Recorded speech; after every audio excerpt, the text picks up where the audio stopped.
지그지그열러 교수의 정상에서 만납시다 하는 유명한 저서가 있는데 그 책 속에 나오는 아주 특별한 얘기가 하나 있습니다. 빅토 세브리아 커프라고 하는 15살 난 아이가 있었습니다. 이 아이가 선생님으로부터 충격적인 말을 한번 듣습니다. 너 같은 전응아는 공부해도 소용없다. 이 말을 철석같이 믿습니다. 그리고 그런 생각합니다. 나는 전응하다. 전응하기 때문에 이렇다. 전응하는 나는 전응하다. 그렇게 무려 17년 동안을 삽니다. 완전 전응아로 자기를 그렇게 자기를 완전히 무시하고 또 다른 사람들로부터도 자기는 무시당해야 마땅하다고 그런 생각을 하며 전응아로 17년을 삽니다. 어떤 계기에 32살 때 IQ 검사를 했습니다. 지능 검사를 해보았더니 지능이 161입니다. 161이라는 사실은 놀라는 것입니다. 천재입니다. 이제부터 나는 전응아가 아니고 천재다 하는 마음으로 살게 됩니다. IQ가 132만 되면 그 이상이 되면은 천재라는 말을 하고요. 그 유명한 멘사 클럽의 회원이 될 수 있습니다. 이런 지능 높은 사람들만 그런 모이는 그런 멘사 클럽이라는 클럽의 회원이 됐고 뿐만 아니라 멘사 클럽의 회장까지 했습니다. 여러분 이 극과 극을 한번 생각해 보세요. 전응아도 아닌데 전응하라는 말을 듣고 내가 전응하다 생각하니까 전응아가 돼버려요. 그렇게 무려 17년 동안을 살고요.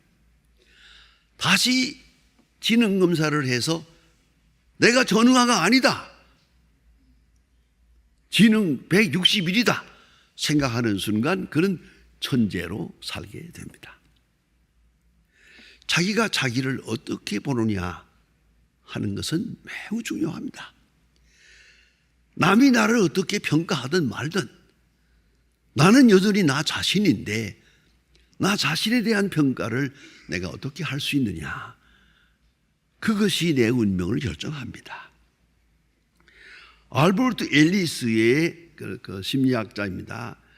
정신적 건강을 위해서는 몇 가지가 중요한데 정신적 건강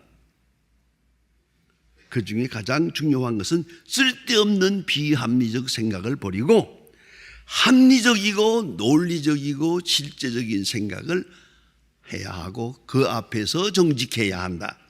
그렇습니다. 첫째, 자신은 사랑받고 모든 사람으로부터 인정받아야 한다는 생각을 버리라.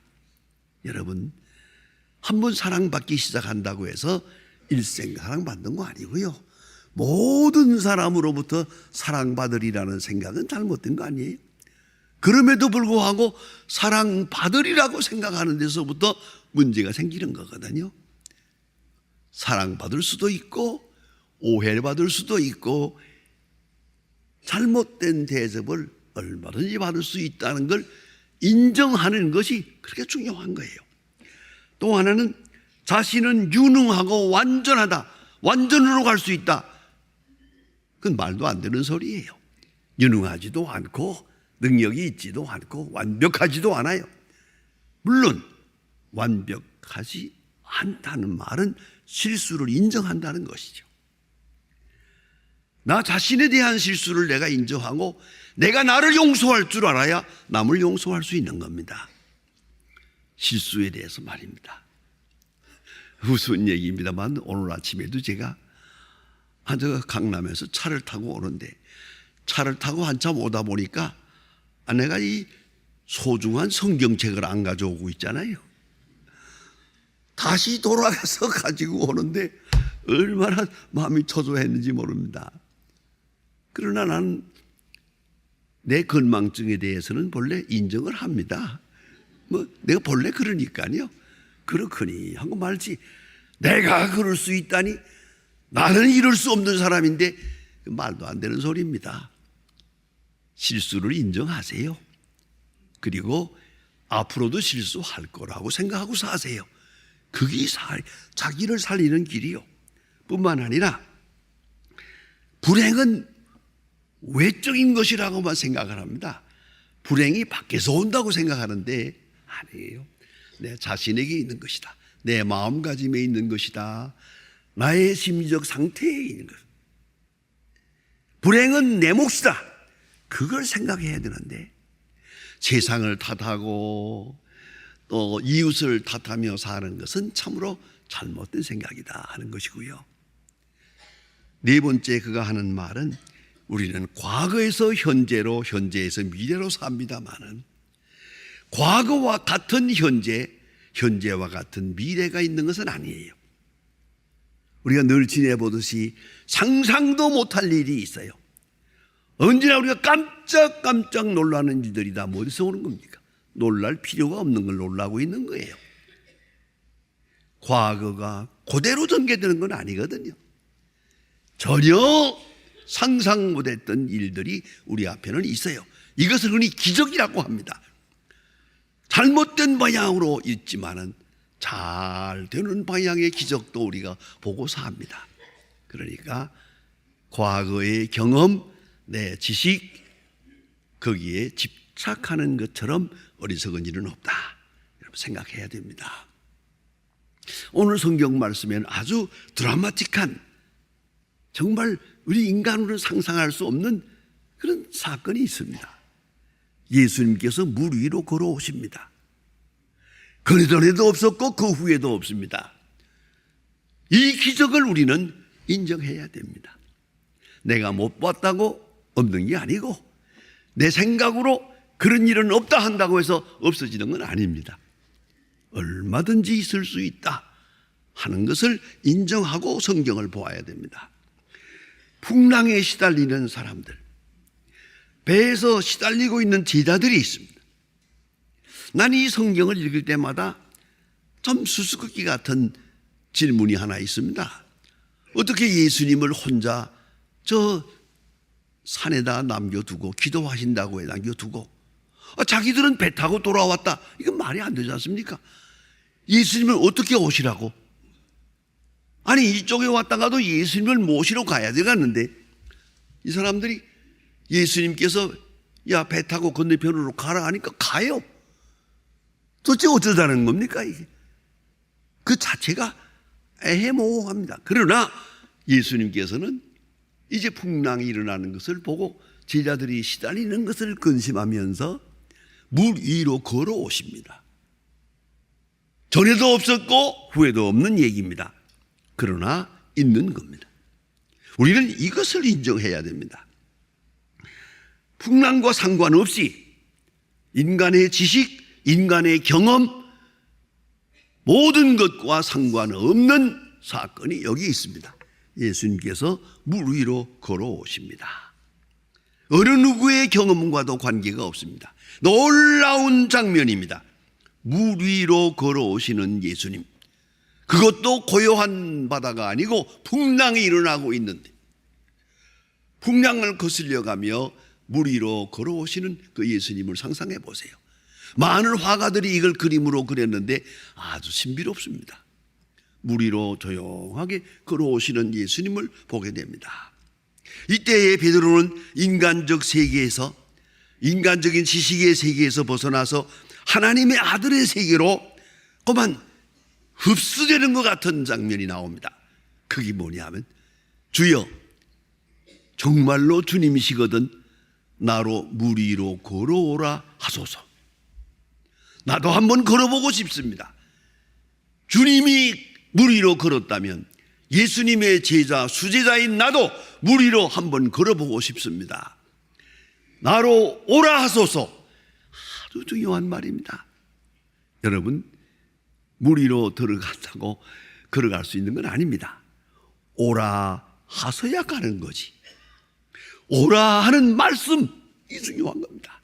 말씀에 따라서 기적이 있는 것이, 말씀을 떠나서 내 마음대로 하며 기적이 따르기를 바라는 마음은 잘못된 신앙입니다. 말씀이 있고 말씀을 따라 행하는 그 속에 기적이 있다. 오라 하소서, 참 중요한 말입니다. 오라 하면 가겠습니다. 오라고 하면 갈 수 있습니다. 그것이 믿음입니다. 말씀에 의한 것, 오로지 말씀에 순종하며 인간적인 경험이나 지식을 다 버리고 극복하고 인간적 믿음의 비약을 이루는 시간입니다. 말씀하소서, 말씀하시면 내가 물 위로 걸어갈 수 있습니다. 그렇습니다. 오라 하십니다. 엉뚱한 청을 했습니다마는 예수님께서 들어주셨습니다. 오라. 그렇습니다. 오라 할 때에 베드로가 물 위로 걸어갔습니다. 오늘 성경 보니까 분명히 오라 하는 말만 듣고 순종할 때에 예수님께 있었던 기적이 베드로에게도 있었습니다. 이건 참으로 중요한 겁니다. 그런데 그 시간 베드로가 예수님만 보아야 되는데 물결을 보았습니다. 큰 물결이 일어나는 걸 보고 두려워했습니다. 물결을 보고 두려워하는 마음을 가지자마자 물에 빠져들어갑니다. 그래서 그는 주여 나를 구원하소서 급히 이렇게 부르짖게 되고, 예수님께서 성경에 보면 즉시라고 하는 말이 나옵니다. 즉시 베드로가 물에 빠져들어가는 걸 보고 즉시 손을 잡아 이렇게 했습니다. 아주 중요한 말씀입니다. 말씀이 계시고 말씀을 듣고 믿음으로 받아들일 때 거기에 기적이 있었습니다. 그러나 말씀만 듣고 예수님만 보아야 될 시간에 예수님만 보질 못하고 풍랑을 보았습니다. 거스리는 물결을 보았습니다. 풍랑을 보는 순간 그냥 빠져들어갑니다. 오늘 깊이 생각해야 합니다. 히브리서 12장에 보면 이런 말씀이 있습니다. 믿음의 주여 또 온전케 하시는 이인 예수를 바라보자. 인생을 하나의 경기자로 본다면 목표는 예수 그리스도입니다. 예수를 바라보자. 예수님만 바라보자. 거기에 초점을 맞춰야 됩니다. 그동안 풍랑이 일어나든 뭐라든 인간으로 가능하든 불가능하든 세상이 어떻건 과거가 어떻건 우리의 인간적 지식이 얼마나 불안하든 상관하지 마시고 예수님만 바라보고 예수님이 내게 주시는 음성만 들어야 했습니다. 베드로는 이 순간 모처럼 예수님을 바라보고 가면서 예수님이 하시던 이적을 자기도 행하면서 예수님 앞으로 걸어갔건만 그만 풍랑을 보고 두려워할 때 그대로 물속으로 빠져들어가게 됩니다. 이걸 잊지 말아야 합니다. 우리 그리스도인들은 주님만 바라보아야 됩니다. 온전케 하시는 이인 예수를 바라보자. 예수님께 초점을 맞춰야 됩니다. 이제야말로 더욱 그렇습니다. 세상에 믿어볼 거 없습니다. 오직 예수님께 초점을 맞추고 예수님이 내게 무엇이라고 말씀하시는가, 개인적으로 뭐라고 말씀하시는가, 걸어오라고 하십니까? 참으라고 하십니까? 기다리라고 하십니까? 주님이 주시는 말씀에만 귀를 기울이고 주님께만 초점을 두고 주님만 바라보며 걸어가야 했던 것입니다. 그랬으면 풍랑을 이길 수 있었는데 풍랑을 무서워하고 바람을 무서워하고 물결을 무서워할 때 그만 빠져들고 말았다. 대단히 깊은 상징적 의미가 있습니다. 지금 바람을 보아서는 안 됩니다. 세상에 대한 기대 그만하십시다. 이 세상은 풍랑과 같아서 그저 생각지도 않았던 바람이 불고 물결이 높습니다. 오늘 성경 말씀에 베드로는 분명히 물결을 보고 두려워했다고 했습니다. 물결은 보겠습니다마는 두려워할 필요는 없어요. 예수님을 보고 예수님께로 가면서 두려움이란 있을 수가 없습니다. 두려움은 불신앙의 소신입니다. 믿음이 있는 자는 두려움이 없고, 믿음이 약해질 때, 믿음이 없어질 때 두렵고 풍랑 속으로 빠져들어가게 된다는 겁니다. 바로 이때 오늘 성경 말씀에 우리를 감동시키는 것은 즉시라고 하는 말입니다. 이대로 두면 베드로는 빠져 죽습니다. 예수님께서 즉시 손을 내밀어 베드로를 구원해 주십니다. 그러면서 하시는 말씀, 오늘 너무나 귀한 말씀 아닙니까? 이르시되 믿음이 작은 자여 왜 의심하였느냐. 믿음이 작은 자여. 분명히 믿음이 있었습니다. 근데 믿음이 작았습니다. 좀 전에 큰 믿음이 있었습니다. 물결을 보면서 믿음이 작아졌습니다. 여러분 마음속에 있는 믿음을 다시 한번 정리해 보세요. 내가 누구를 믿고 살았습니까? 주님만 바라보고 주의 음성에만 귀를 기울이고 그렇게 살아왔다면 흔들릴 필요가 없습니다. 세상이 거꾸로 가건 바로 가건 그건 나와 상관이 없습니다. 이걸 잊지 말아야 합니다.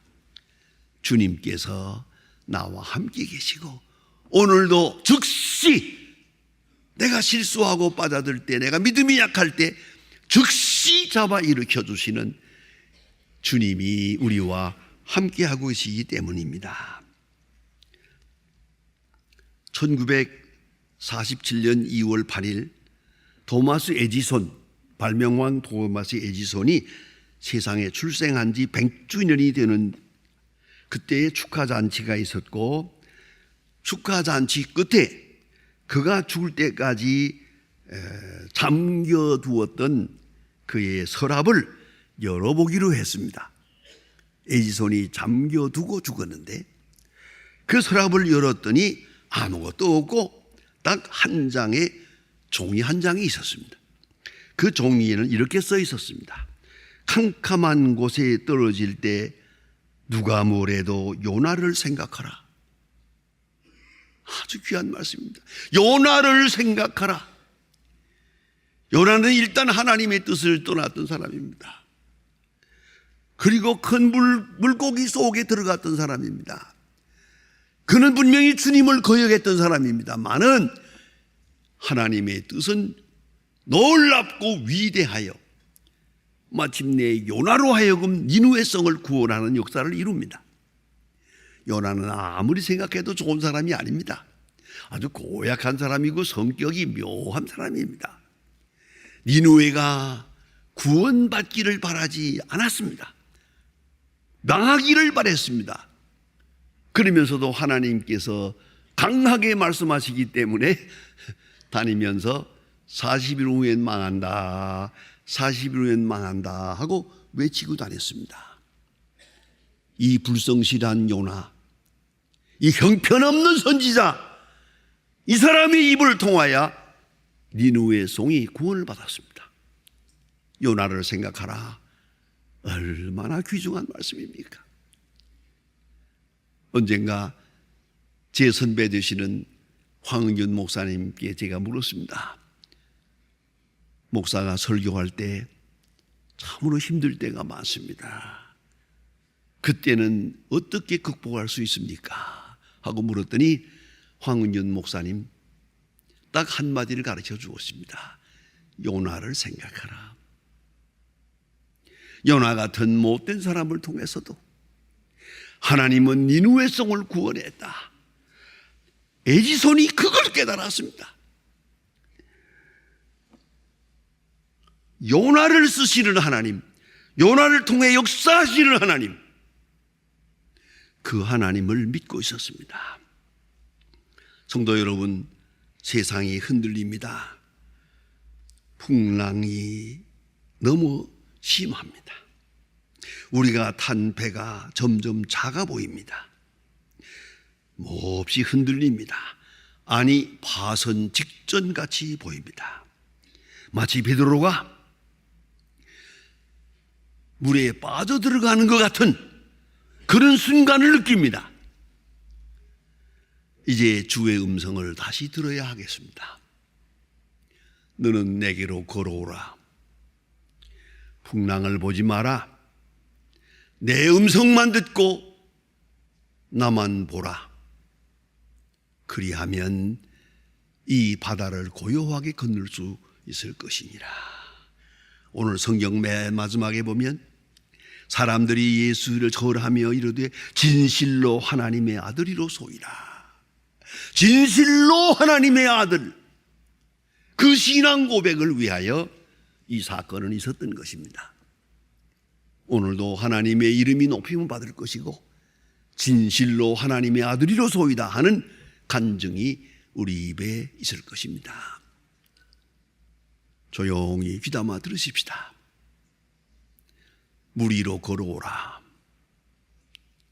주의 음성을 듣고 주님께로만 가는 그 용기, 그 믿음, 그 평화가 우리 속에 함께 하시기를 바랍니다. 기도하십시다.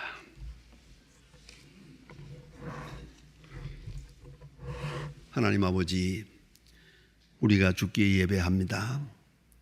늘 근심과 걱정에 쌓여 있지만은 그것과는 달리 더 불안한 가운데서 우리가 하나님 앞에 예배드립니다. 이 시간도 조용하게 하나님 앞에 예배할 수 있게 하신 하나님 진심으로 감사합니다. 주여, 세상이 어수선하지만은 우리는 주님께 우리의 마음에 초점을 맞추고 주님만 바라보고 주의 음성에만 귀를 기울이고 조용하게 이 풍랑을 거슬려 갈 수 있는 하나님의 사람들 되고 그런 위대한 믿음의 사람들 되게 하옵소서.